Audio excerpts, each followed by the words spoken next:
wabarakatuh. Nah, kula berataan pertemuan pulang kita di Habar Banua.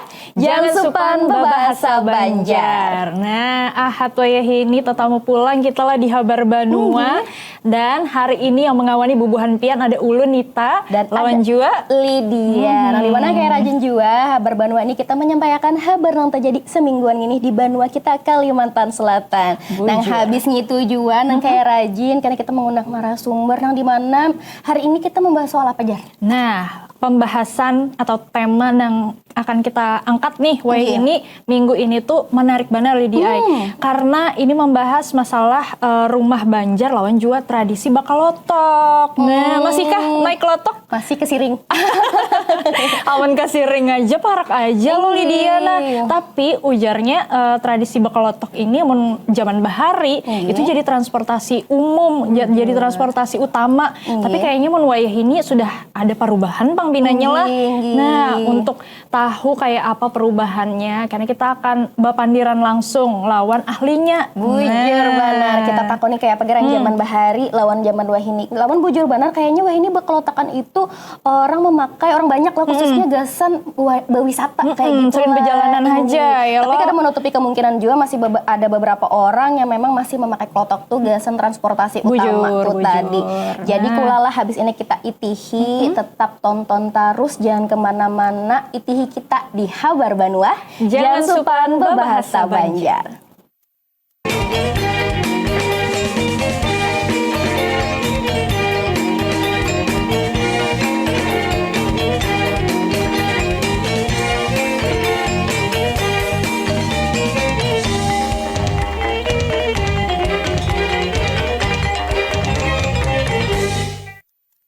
Nah, kula-kula bebulik pulang kita di Habar Banua, jangan supan bahasa Banjar. Nah, tupang tadi kita sudah sepil tadi apa yang hendak kita bahas ya Nita lah. Nah, habis ini kita menyampaikan habar nang Panambayan. Jadi habar nang Panambayan ini habarnya datang dari Kota Banjarbaru.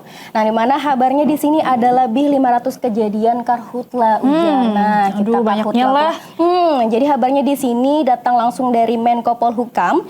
Jamari Caniago ini meninjau langsung penanganan karhutla nang andakannya di pos pantau pengayuan Kota Banjarbaru. Nah, habis itu juga ajarnya Lydia Menko Polhukam ini optimis ancaman karhutla di wilayah Kalimantan.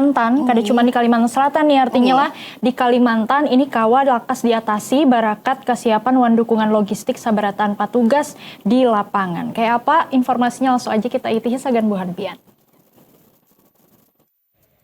Menteri Koordinator Bidang Politik, Hukum wan Keamanan, Jamari Caniago meninjau langsung kasalukatan hutan wan lahan di pos pantau pangayuan Banjarbaru.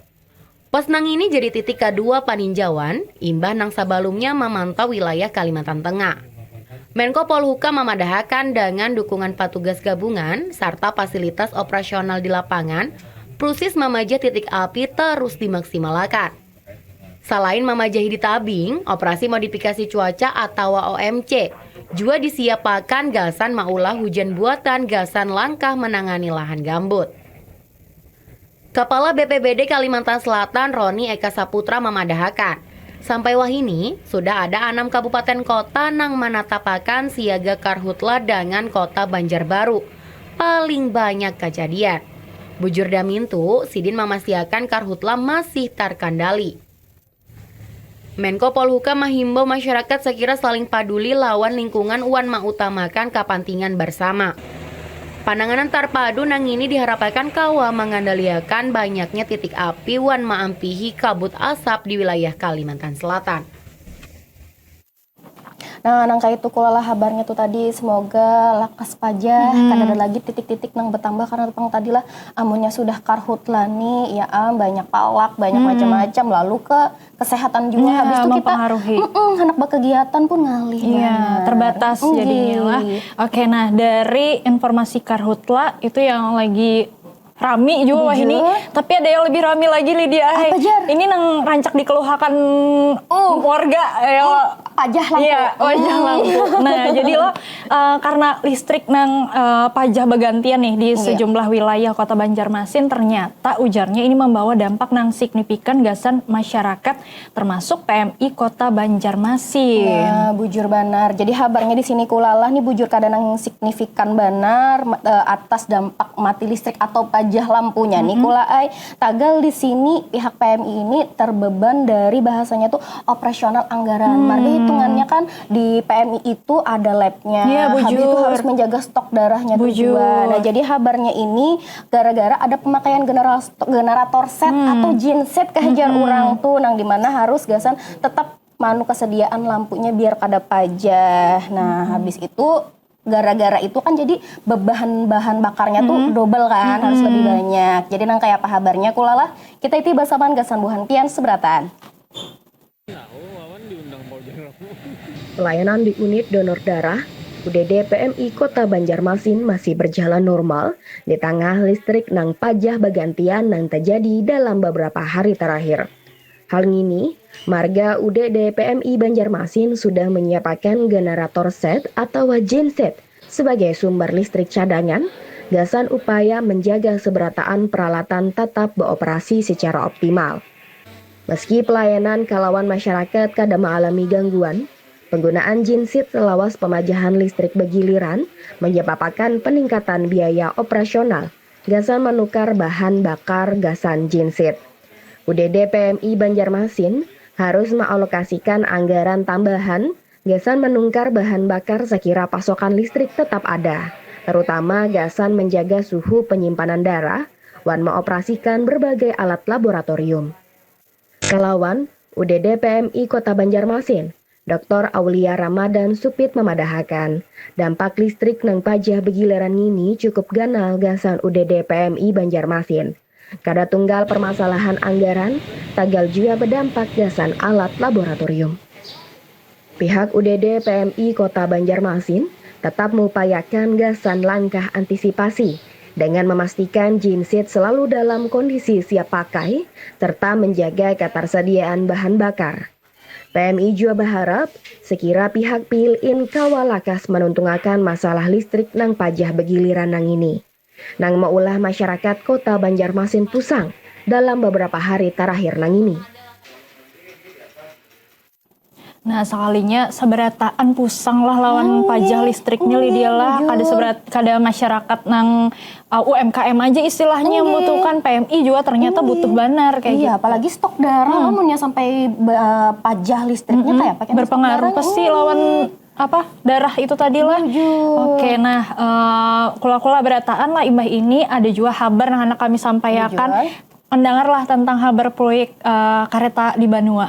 Nah, jangan ada dulu imbah ini. Jadi kula-kula jangan kemana-mana, tetap saksikan kabar Banua. Jangan supan bebahasa Banjar.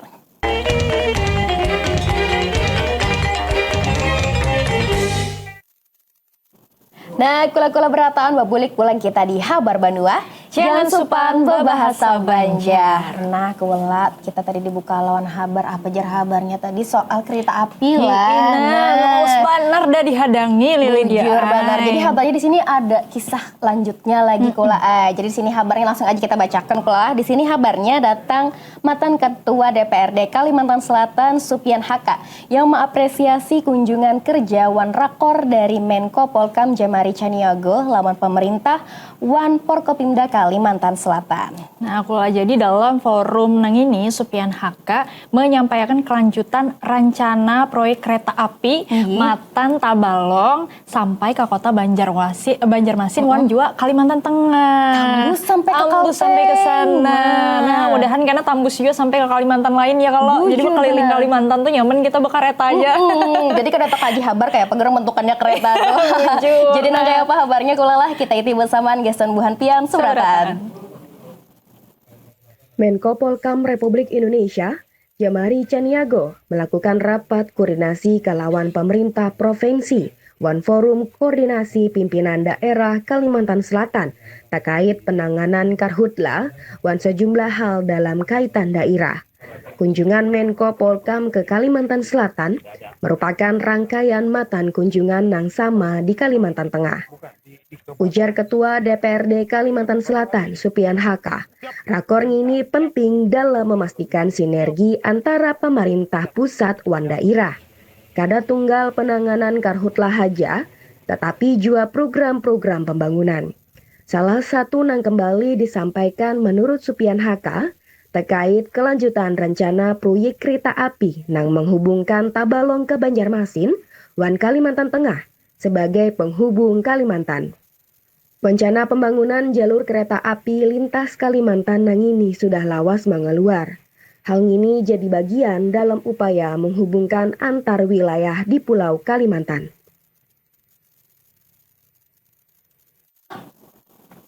Nah, kalau berataan tadi itu panghabarnya tuh tadi, bujurlah. Makanya semoga tetap alakas terrealisasi. Amin. Kita tunggu kabarnya soalnya hendak benar belakas ke kereta api. Bujur. Nah, habis itu kita balik pulang ke kabar nang selanjutnya soal apa, Jar? Nah, ini matan Kota Baru nih. Kita ke Kota Baru, terjauh sedikit ya kalau kelalah. Ini disambat maulah ulihan maiwak sain bakurang ujarnya. Jadi nelayan tradisional di Kabupaten Kota Baru nih berharap ujarnya tindakan tegas ke alah kapal cantrang nang memasuki wilayah tangkap buhannya. Nah, soalnya itu mempengaruhi pendapatan. Harusnya yang rajin dapat seini gara-gara ada kapal cantrang tuh tadi jadi berkurang lah. Iya. Nah, langsung aja kita iti kabarnya segan buhan pian.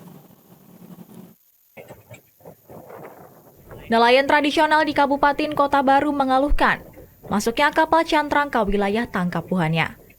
Keberadaan kapal nang seharusnya beroperasi secara terbatas nang ini sempat terekam di perairan Kecamatan Pulau Sembilan. Menggunakan alat tangkap yang menyapu dasar lautan, aktivitas kapal cantrang disambat sudah menyebabkan perolehan iwak nelayan sain badikit. Imbah kada kawa menghalo kapal nang umumnya matan Pulau Jawa nang ini. Nelayan pun mengadu ke DPRD Kabupaten Kota Baru dengan harapan ada tindakan tegas matan pihak nang berwenang. Menyikapi aduan nang ini, DPRD Kabupaten Kota Baru dalam rapat dengar pendapat lawan buhan nelayan memberikan sejumlah rekomendasi kepada pemerintah daerah wan aparat penegak hukum. Di antaranya Sakira melakukan patroli paimbayan secara rutin, menambah posko pengawasan di wilayah strategis, serta menyiapkan sistem aduan cepat. Sementara itu, rapat dengar pendapat juga dihadiri buhan instansi terkait nang terdiri matan Dinas Perikanan, Kepolisian, TNI Angkatan Laut wan PSDKP. Penanganan terhadap kapal cantrang diklaim sudah rancak digawi. Tagal terkendala armada nang kada memadai wan kondisi cuaca. Matan Kota Baru, Fitri, kontributor TVRI Kalimantan Selatan. Nah, tupang tadi kabarnya lah nih Tala, semoga harapannya lakas ada tindak lanjut nang tegas supaya sama-sama nyaman tuh tadi. Bujur. Nah, imbah datang Kota Baru kita juga masih ada lagi berita nang lainnya. Ya Allah Lydia yang akan kami habarakan imbah yang ini. Nah, Bujur jangan banget. kemana-mana buhan pian, tetap di Habar Banua. Jangan supan bebasa Banjar.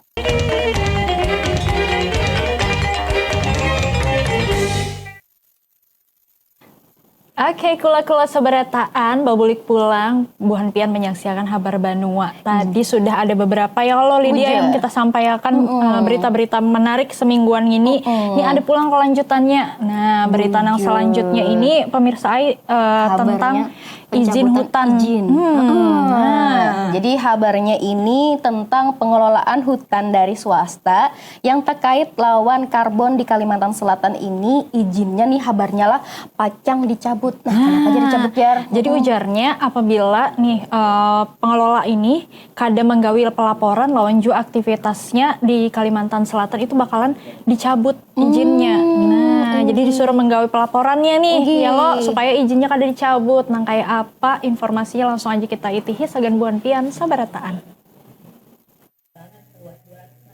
Gubernur Kalimantan Selatan pacangan mencabut izin perusahaan swasta na mengelola hutan penyerapan karbon apabila kada menggawi pelaporan wan aktivitas di Kalimantan Selatan.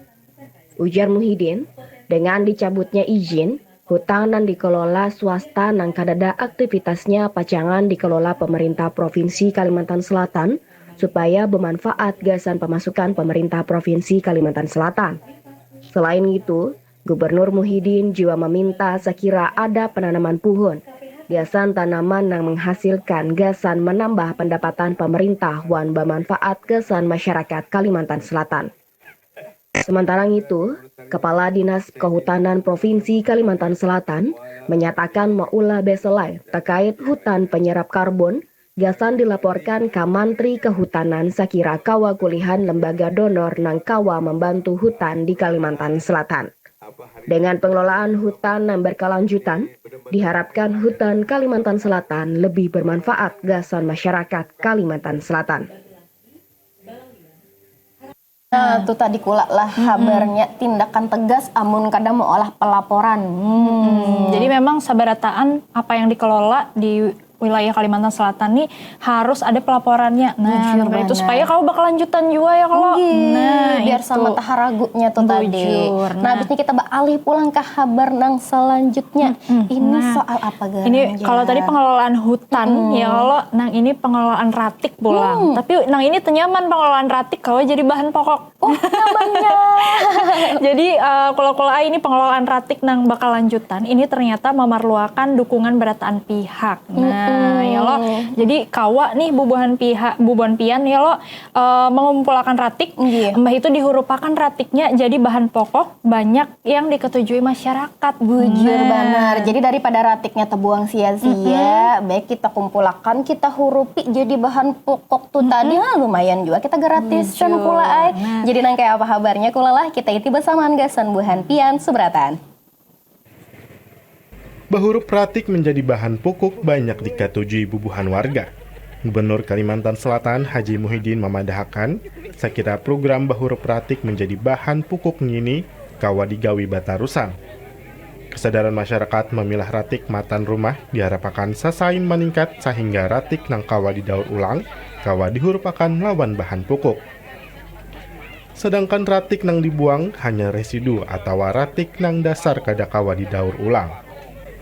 Sementara Kepala Dinas Lingkungan Hidup Provinsi Kalimantan Selatan Rahmat memadahkan, saban minggu program bahurup ratik menjadi bahan pokok nang ini digawi gasan meningkatkan partisipasi wan kesadaran masyarakat gasan memilah ratik. Kesadaran bapilah ratik matan rumah, selain kawa mengurangi jumlah ratik di TPA, juga kawa memberi nilai tambah ratik menjadi lebih bermanfaat gasan masyarakat. Nah, kuil tuh tadi kita sudah meiti kabarnya kulala raminya tuh tadi. Kau merupakan ratik jadi bahan pokok. Nah, jadi Bantu juga lah masyarakat nih akhirnya. bujur. Jadi masyarakatnya nyaman, lingkungannya bersih, bujur. pemerintahnya pun sukses mengeluarkan peraturan regulasi. Intinya supaya seberataan tuh nyaman. Nah, kula seberataan habis sudah kita kabar yang kita sampaikan tuh tadi, lamunnya kula hanya menonton di TV sekalinya. Sudah kabar nang mana nih jatuh tekaji kabar takutan tekaji kabar kau buhan pian tonton siaran ulangnya di YouTube TVRI Kalimantan Selatan di Bujur Talang. bener lah, jangan ditonton aja, langsung di subscribe juga. Komen-komen Bujur. situ, Jadi kalau ada tayangan dari TVRI Kalimantan Selatan langsung muncul di notif HP Buan Pian. nyaman kan tekaji kabar. Gitu. tuh Imbah tadi. ini apa pula Lydia? Nah, Nimbah ini kita sudah tadi menyampaikan kabar yang jadi semingguan dengan bermacam-macam kabarnya. Neng kita janjikan di awal tadi kita langsung habis ini mengiau narasumbernya kita langsung buka kisahan tuh tadi soal apa Gar tadi Gar? Soal rumah Banjar lawan juga tradisional baklotok. Nah, intinya tetap tonton terus kabar Banua. Jangan supan berbahasa Banjar.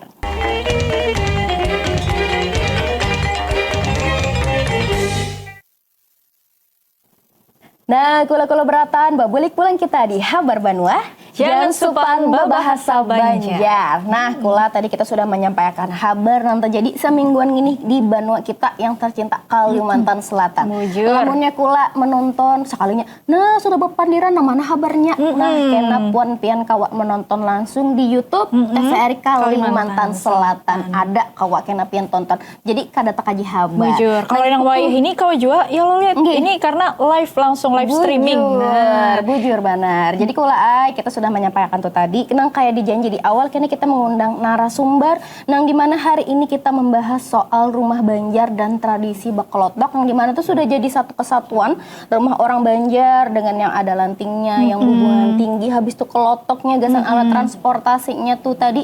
Habis ini langsung kita bahas bersama dengan seorang tokoh pemerhati budaya. Nah, di sini ngarannya ada Bapak Hajriansyah dan alhamdulillah di sini sudah bergabung lawan kita di sini langsung Bapak Hajriansyah. Ya Bapak, assalamualaikum Bapak. Waalaikumsalam. Apa kabar Pak? Alhamdulillah. baik. Alhamdulillah. Cuma batukan banget musimnya lah. Iya bujur.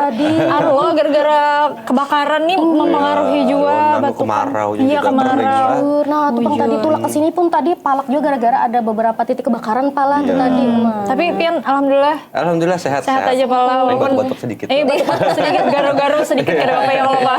Iya, agak darah. Kita bakisahnya santai aja juga Pak. Nah ini bakisahan masalah rumah Banjar lawan juga tradisi Bakalotok tadi ya. Kalau ibaratnya rumah Banjar lawan tradisi Kolotok nih sudah jadi satu kesatuan ya kalau apalah dari zaman bahari. Tapi mun kanakan wahini atau ulun wahini juga melihat Bakalotokan tuh kayaknya segan wisata aja. Tapi padahal zaman dahulu bisa jadi pala itu jadi transportasi umum. Lawan juga ibaratnya apa parak ban lawan rumah-rumah Banjar Bahari itu mungkin banyak rumah-rumah lanting lah. Tapi wah ini kan terlihat lagi panglit lah.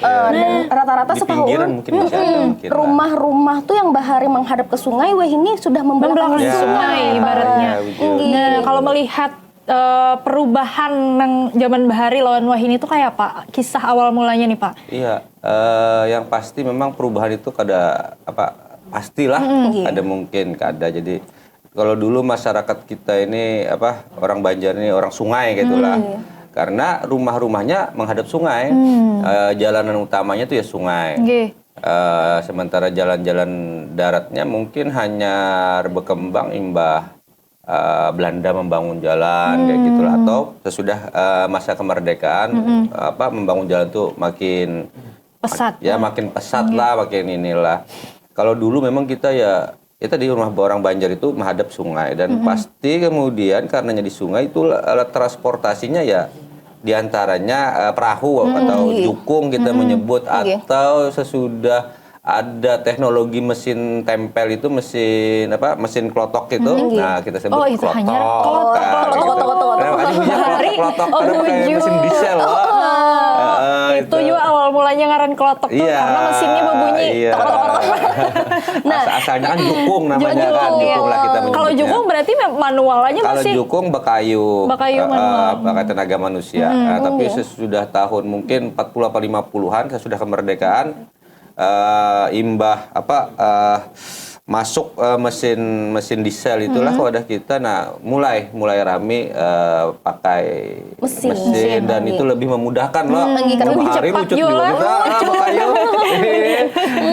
Ya, mun mata hulu sungai sana ke Banjar lucut banget sih. Itu mah singgah berapa malam bisa lanjut. Nah, habis itu Pak tadi hitungannya dari pandangan kami sebagai orang awam, sebagai generasi muda, kami menganggap bahwasannya ini klotok malah dijadikan orang tuh transportasi. Transportasi maksudnya sarana pariwisata khususnya kayak di Siring. Nah, menurut pandangan Pian tuh kayak apa? Pak klotok tuh masih dipakai orang sebagai transportasi yang utama atau sudah kayak menurut Pian? Mungkin kada transportasi utama lagi lah, karena sekarang wahini itu kan transportasi utama tuh di jalan raya lah, di jalan jalan baspal gitulah, atau di jalan tanah yang keras lah. Ya kada ini lagi mungkin, tapi bahwa tradisi beklotokan tuh masih lestari, paling kada dengan diantaranya diwariskan dengan apa tadi? Ada wisata sungai kita masih jalan. Imbah tuh yang daerah-daerah pinggiran ya sebenarnya masih kayak di mungkin daerah sekitar Alala, Banuanyar, Kelayan. Orang-orang masih lah 1-2 tuh kalau ke pasar ada masih pakai klotok. Ada yang ke sekolahan masih ada.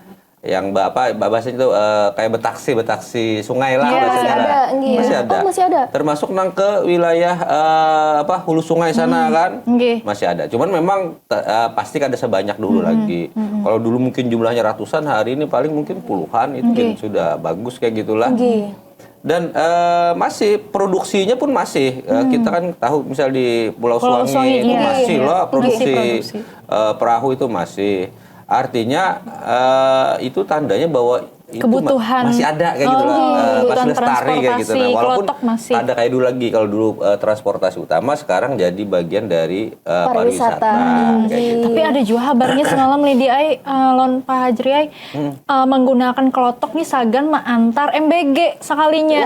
Karena memang itu dipilih jadi transportasi yang lebih memudahkan dan lebih cepat ujar. Karena memang mungkin daerah yang jauh tuh, daerah yang kayak Jarpian tadi kan Karena daerah memang pinggiran sungai masih di Nah, beberapa daerah-daerah terpinggir sana masih ada yang ada jalanan masih belum menembus, dan rumah-rumah orang kita di sana ya di pinggir sungai, jadi masih lah. Mungkin kalau di Banjar di kotanya lah, Banjarbaru, apalagi Banjarbaru Banjarmasin maksudnya lah, itu sudah kada terasa lagi. Tapi daerah-daerah pinggiran masih orang masih menggunakan klotok sebagai transportasi utama, terutama di daerah-daerah yang jalannya masih belum sebagus kayak di kota. Berarti hitungannya yang menyaman itu tadi dengan rumah-rumah yang notabene parak lawan Sungai Ganal. Karena memang orang Banjar itu hidupnya di pinggir sungai lah. Makanya rumah-rumahnya pun tadi kita di awal dari rumah Banjar, rumah-rumah itu rumah betihang tinggi kayak gitulah,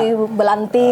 Ya ada yang belanting di sungai. Kalau yang di darat atau yang masuk ke menjorok ke sedikit mengarah ke sungai juga pakai kayu-kayu ulin yang tiang tinggi gitulah.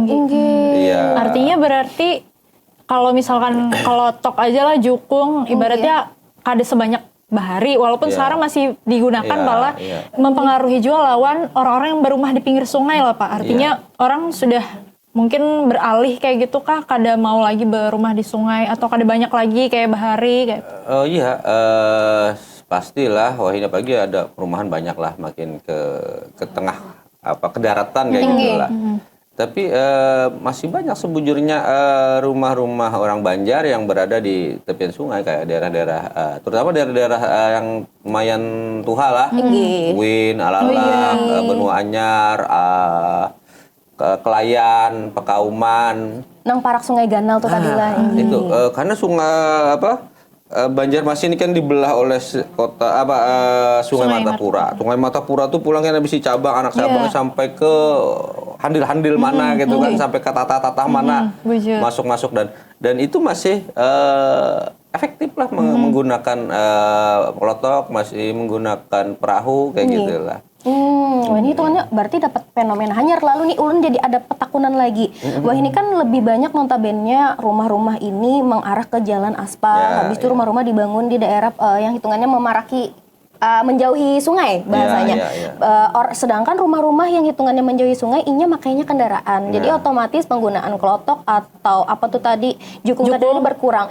Lamunnya di wadah kita ini sudah 100% jalannya mulus pas berataan. Ini menurut kalian kira-kira apakah budaya klotok ini bakal ditinggalkan kah? Atau kira-kira masih tetap lestari atau kayak apa menurut kalian? Kayaknya kalau ditinggalkan sepenuhnya adalah. Karena orang-orang Banjar itu tepian sungai itu masih memerlukan itu. Ya kalau hari ini misal setiap rumah bisa sebuah kendaraan minimal lah, orang-orang Banjar yang di pinggir-pinggir sungai itu minimal bisa jukung sebuting, atau bisa klotok, atau bisa klotok yang lebih ganal lagi untuk keperluan misalnya berdagang atau apa kayak gitu lah, untuk mengangkut barang dan lain sebagainya. Kalau berkurang mungkin iya, karena makin dengan mudahnya jalanan itu, jalan raya atau jalan di darat, pasti terasa lah lebih efektif, lebih efisien, laju gitu dan seterusnya lah. Tapi jangan bahwa kita orang Banjar ini sekali lagi secara geografis juga kita ini masih dilalui sungai-sungai besar. Sungai-sungai Ganal, yang sungai-sungai Ganal itu bisa cabang, anak cabang sampai ke pelosok-pelosok, jadi masih terpakai itu. Dan kada semua jalanan itu kalau tembus sampai ke ujung-ujung kampung sana gitu kan. Jadi disitulah transportasi air kayak jukung, klotok itu masih terpakai banget. Berarti bahasanya selama sungai dan alirannya masih ada, jukung dan klotok itu masih kada tetap akan hilang. Insya Allah kada akan hilang. Termasuk juga rumah-rumah di pinggiran sungainya. Itu rumah-rumah itu. Nah, kalau rumah Banjar juga, rumah Banjar juga lah, kita bicara rumah Banjar. Rumah Banjar itu seiring waktu juga terjadi perubahan lah. Berubahnya mau kada mau, berubah itu apa keniscaya apa aja orang tua apa sunatullah gitu kada kawa kada.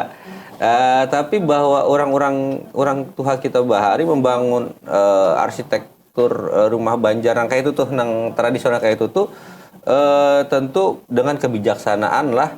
Ada kebijaksanaan karena apa tropis, wadah kita ini tropis, panas lah. Maka dibangun tinggi, atapnya juga tinggi. Karena ya untuk sirkulasi udara. Namun hari ini rumah-rumah perumahan ada randa-randa lah, tapi AC banyak, AC. Setiap kamar AC, ini minimal berkipas angin. Mun orang bahari kan ada berkipas angin, ininya aja tinggi-tinggi sudah, hubungannya tinggi. Jadi angin tuh belum lagi jendelanya galganal. Belum lagi amun rumahnya ulin, dingin. Dari bawah baru merasa kan. Nah, jadi rumah Banjar dari ulin tuh dingin lah.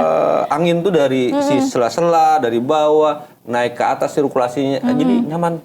Kada panas kayak itu nah itu salah satu bentuk apa kearifan lokal orang kita lah cara membangun rumah. Belum lagi karena dalam perkembangannya juga ada dekorasi-dekorasi yang macam-macam lah. Itu berkaitan dengan pertama apa cita rasa keindahan orang Banjar itu seorang. Habis itu keyakinan. Tahu lah kalau di rumah Banjar itu ada tulisan-tulisan Arab, ada simbol-simbol. Nah itu berkaitan dengan keyakinan pemikiran orang Banjar masa dahulu. Ya kada sepenuhnya hilang hari ini tapi masih ada.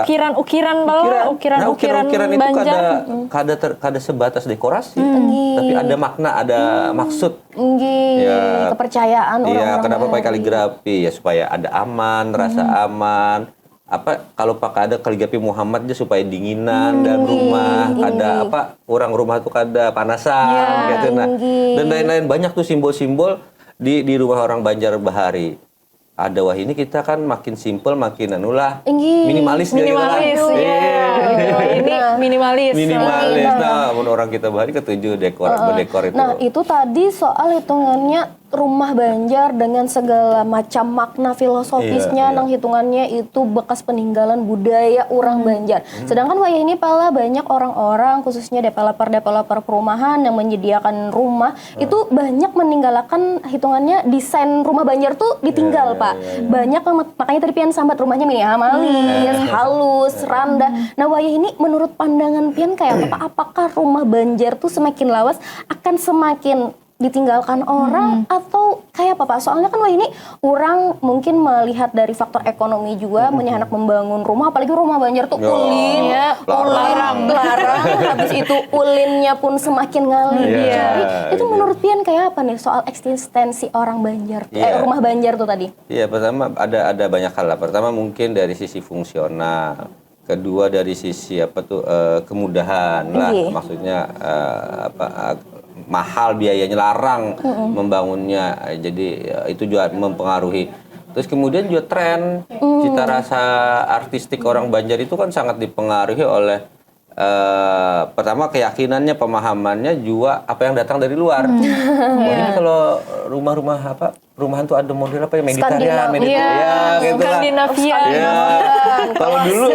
Kalau dulu kita kan pengaruh Arab, pengaruh Cina, pengaruh Jawa, ada pengaruh India, ada. Nah, makanya itu kemudian yang berdampak pada penyebutan nama-namanya juga. Jadi ada nama-nama itu karena juga dulu ada kita orang Banjar ini kan paling kadang ada 2 keluarga besar lah. Keluarga Tutus, Bon Bangsawan, ada keluarga orang Jaba kan. Kalau Jaba nih orang Masar kebanyakan. Masar kebanyakan nih rumah-rumahnya rata-rata ada alas lah. Rumah sederhana, kada taruh banyak ornamen. Tapi itulah sebenarnya konsep dasar rumah Banjar. Betihang tinggi, hubungannya itu model cacak burung, ada anjungan ke kiri kanan. Nah itu dasarnya. Nah karena hanya ada rumah raja hubungan tinggi, ada rumah keluarga saudara raja Gajah Baliku, anak raja Gajah Manyusu, ada Palimasan, ada Palimbangan, macam-macam sampai ke rumah lanting yang paling banar gitu lah, yang paling dasar paling sederhana banar di pinggir sungai. Nah itu ya karena struktur masyarakat kita zaman dulu dengan yang hari ini pun berbeda. Jadi ini memang sesuatu yang kada mungkin karenanya pasti berubah, struktur masyarakatnya berubah, kondisi lingkungan berubah. pemahaman, keyakinan, pengetahuan juga bertambah, sehingga itu memberi pengaruh pada bentuk, pada fungsi, pada kira-kira kita masih hendak melestarikan kah, atau kita hendak sekedar mengikuti tren kah, atau kita hendak apa kayak gitu Nala, untuk menunjukkan identitas kita ini sebagai kita ini orang Banjar gitu Nala. Tapi kalau menurut pandangan Pian seorang Pak kayak Pak sebagai pemerhati budaya, ibaratnya ini kan jadi pro kontra lah. Kalau kita memang mengikuti zaman, ya akan memilih sesuai fungsionalnya saat ini gitu. Tapi di sisi lain itu tadi identitas kita, kita kehilangan identitas akhirnya. Nah, kalau dari Pian sendiri sebagai pengamat, artinya harusnya seperti apa?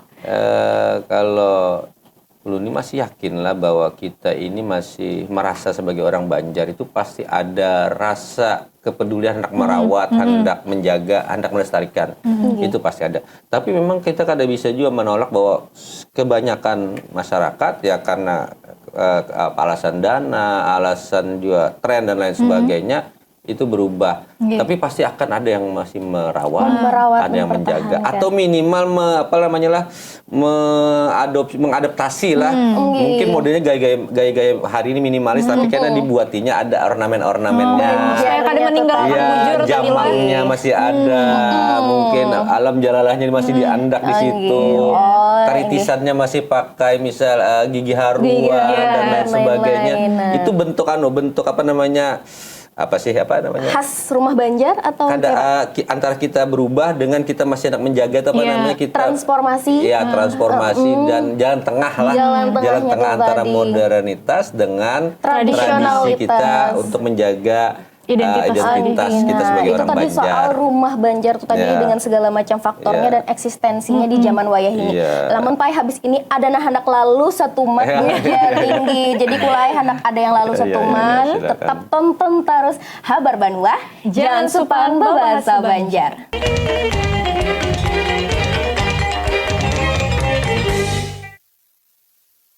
Kelas seberatan bobolik pulang di Habar Banua lawan Ulunita dan juga Lydia. Nah, tadi kita udah bepandiran lah Lydia lah masalah rumah Banjar lawan juga tradisi Bakalotok. Nah, wayah ini ibaratnya semakin kesini semakin ditinggalkan lah bahasanya karena memang perubahan faktor fungsi lah, faktor-faktor memang ekonomi juga, banyaknya juga kita tren ya melihat kan sekarang melihat di sosial media banyak nih melihat di mana-mana tren-tren anak berumah. Nah kayak apa aja wah ini ibaratnya kayak itu. Lawan juga transportasi sekarang sudah berubah ibaratnya. Bahkan sekarang sudah menggaungkan ibaratnya untuk pakai listrik. Nah jadi makin tertinggal kalau tok ya kalau kaduyuh lagi mengayu. Kaduyuh lagi mengisi bahan bakar kelotokan suaranya nyaring banar gitu. Tapi padahal itu yang unik gitu. Nah, ibaratnya itu yang kada diisi di daerah lain ya kalau apalah. Tapi memang ujar Pian tadi, kita kada bisa menutup kemungkinan juga bahwa memang perubahan itu pasti terjadi ya kalau Pak. Paling sekarang upaya yang ibaratnya kalau kita lakukan nih supaya menjaga identitas tadi tetap ada, tetap paling kada kanakan wah ini tahu lah kayak itu iya loh Pak.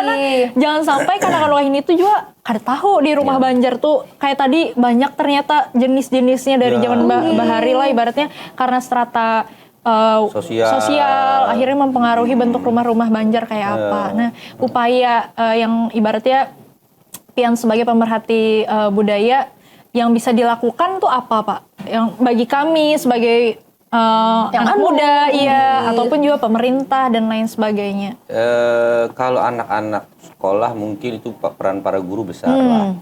Kalau mahasiswa mungkin kalau mahasiswa antropologi, mahasiswa sosiologi dan lain sebagainya mungkin peran dosen juga besar untuk misal kita ini kan di sekitar kota Banjarmasin aja tuh lah itu kan masih banyak lah paling kada di Sungai Jingah di Kuin mungkin masih ada beberapa sedikit di Alalak rumah-rumah Banjar ya maksudnya lah di Klayan juga mungkin masih ada.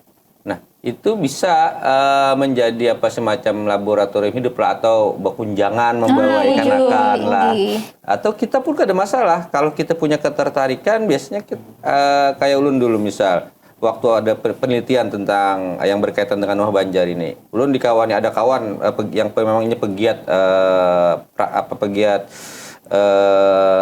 penyuka Rumah Banjar. Intinya yang lebih lincah, lebih luas membawa. Jadi kami itu mengetok tunggal lutingan rumah ya, karena bisa kita lihat, bagusnya rumah nih lah. Unik banar, kita ketok, kita minta izin, bolehkah ulun masuk, ulun hendak melihat ini, masuk diizinkan aja. Orang Banjar kan insya Allah, apalagi orang-orang Bahari lah, ramah, terbuka gitu. Asal kepentingan kita jelas, ada jelas. Kalau ada tentang rumah orang apa, bisa ulun hendak belajar tentang Rumah Banjar, bisa kita masuk, boleh lihat. Dulu kami dari Sungai Batang, kebetulan Kabupaten Banjar yang banyak juga dulu. Ke Sungai Batang, Kampung Melayu, dalam pagar. Tuh kami masukkan tuh mengetok tunggal lutingan rumah yang kami lihat bagus. Masuk kami. Nah, hasil dari yang kayak itu semacam kegiatan-kegiatan observasi, kegiatan penelitian itu kemudian menjadi tulisan. Nah, tulisan-tulisan ini juga bisa kita ketujuh menulis, bisa nulis karena di websitenya kah atau di media sosialnya kah, yang ketujuh bola konten. Nah, kayak tadi datang, bisa ulun ke Wakas melihat, ulun bola konten di sini. Review Rumah Banjar. Itu untuk mengedukasi masyarakat. Paling kadang untuk generasi muda kita, mereka kada sampai jangan sampai kada tahu benar kayak gitu. Nah, paling kadang mereka tahu buahnya tuh tahu. Kita rumah orang Bahari itu tiangnya tinggi, betangga naiknya, batu ada kandang rasi di mukanya, ada ornamen-ornamen dekoratif itu dari kanas, ada boga melati kan, batu ada alam jalalah kalau yang berkaitan dengan keyakinan keagamaan, karena di atas lawang itu dahi lawang namanya, itu ada bisa tulisan la ilaha illallah atau ada macam-macam tulisan atau hiasan-hiasan bunga sulur-suluran. Di atas jendela namanya dahi lalongkang. Itu juga sama. Yang belum lagi yang di luar ada teritisan tuh yang di guguran banyu di atap tuh. Nah, karena ujungnya ada jamang. Masuk ke dalam karena ada tawing halat. Tawing halat tuh biasanya kan banyak ada pahalatnya di tengah. Nah, itu ada biasa buhan kalau berselamatan dudukan di situ, terutama nang tokoh-tokoh masyarakat. Itu di tawing halat juga ada ukir-ukiran macam-macam. Masuk lagi sedikit ke dalam paridangan tuh rumah biasanya agak gasan orang rumah eksklusif gasan orang rumah. Kurangnya ampun rumah. Tapi wajar kita hendak melihat kada Bapak. Yang penting kita baikkan datang ke ada orang sampai ke dapurnya.